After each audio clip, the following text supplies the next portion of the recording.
Gedel Shabbos, the video is Leila Nishmas Shmo Bach and Chaim Tzvi Dov. I wish I could speak about happy and exciting topics like tzitzis, but when I hear tragedies like yesterday of someone that OD'd, another neshama of a Heilig Yid in Lakewood, in Brooklyn, in Bar Park, someone has to speak. We all have to speak. I think every Rav should speak on Shabbos and educate, because if kids are not educated, then how are they supposed to know?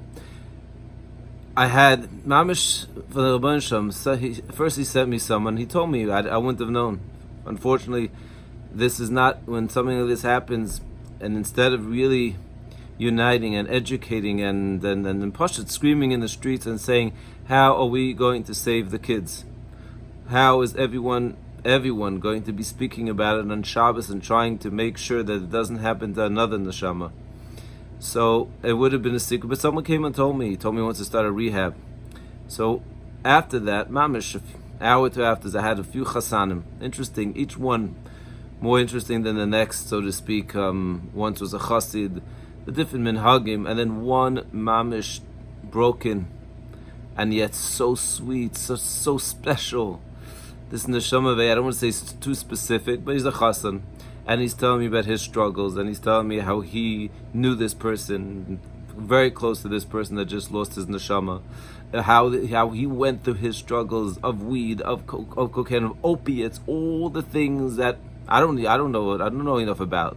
Kids don't know enough about but he's explaining to me, and he's telling me that kids today, 12, 13, even earlier, one time get introduced to heroin by one friend, and it's almost all Rachmana litzlan, it's all over, somehow miraculous. And this Yid, this neshama, is telling me how he went through rehab in and out, and somehow Baruch Hashem, I'm speaking to me.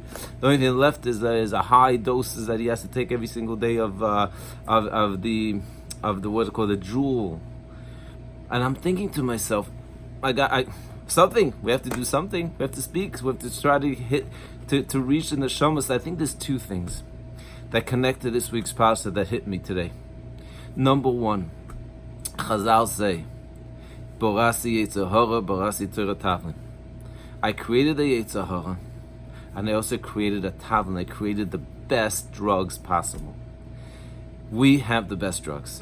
And kids have to know that we have the best drugs. We have to know we have the best drugs. And it's interesting, the Rebbe Shem gave us right now in this generation a matana of people that are waking up to this drug. People that are lucky. And I told this neshama, he told me, I don't feel it. It's a new thing. I don't know, a new thing. Maybe it's always been like that. A big challenge of, I want to even be religious. I want to keep Judaism again, but I don't feel it.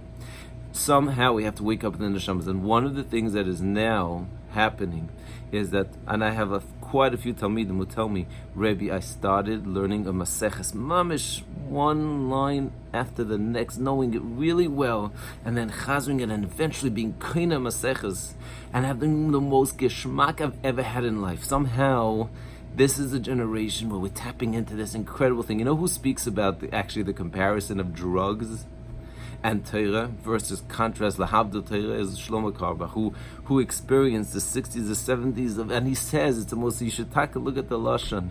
He says people. He's speaking to the people that were involved in smoking and drugs and LSD. And those, he says, there's nothing like he had to sacrifice his own learning that he knew there was nothing more delicious, so he could bring back neshamas. But he speaks about this. This is number one, to educate our kids about the real drug and teach it to them how. And the people, and I told this guy, I said he's not even religious, but he wants to feel. I said, pay a guy to teach you mamish one line after the next till you know Maseches called. This is a Yid by the name of Rabbi Newman. In this generation, you get kids today that were busy with everything else, searching for that meaning, and he got these kids to know Maseches, and they could dance at a chasana about finishing a Maseches and not need any drugs, not alcohol, all the things that everyone's searching for on Shabbos think are going to give us that high.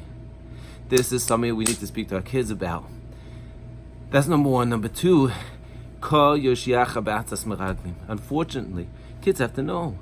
Mamish, what happened in this week's parasha, that the Yeshua had to need a bracha from Moshe Rabbeinu, Hashem should save you from the atzas hameraglim. So Pashup Pshat is, kids have to know, this is what this Yid is telling me. I'm just repeating what a neshama that went through it, that says to me that every day he opens up Facebook and he sees another neshama, another person that OD, that took their lives because of depression, because they got hooked on heroin and opiates and all the different things. Forget about weed, machlekes. Yes, if it takes you, it for sure doesn't give you the real thing. That's for sure.